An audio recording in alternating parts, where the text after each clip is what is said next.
ರೈತರು ಬರಗಾಲ ಬರಲಿ ಅಂತ ಬಯಸ್ತಾರೆ. 5 ಲಕ್ಷ ರೂಪಾಯಿ ಸಲುವಾಗಿ ಆತ್ಮಹತ್ಯೆ ಮಾಡ್ಕೋತಾರ.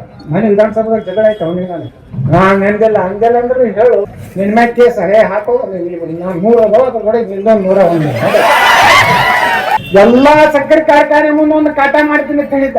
ರೈತರಿಗೆ ನ್ಯಾಯ ಕೊಡ್ತೀನಿ ಅಂತ ಹೇಳಿ.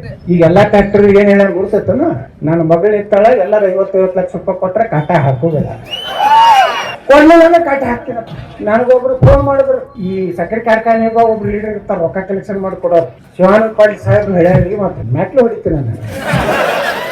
ನಾ ಕಾಟೆ ನೋಡಿದಿಲ್ಲ, ಬೇಕಾದಂಗ ಕಾಟ ಹಾಕ್ಲ ಮಗ ಹತ್ತು ಹಾಕ್ಲಿ ನನ್ನ ಫ್ಯಾಕ್ಟ್ರಿ ಮುಂದೆ ಏನಾಗೋದು ನೋಡ್ರಿ. ನಿಮ್ ರೊಕ್ಕನೇ ತಗೊಂಡ್ ನಿಮ್ಗೆ ಹೊಡಿಲಾಕತ್ತಾರ.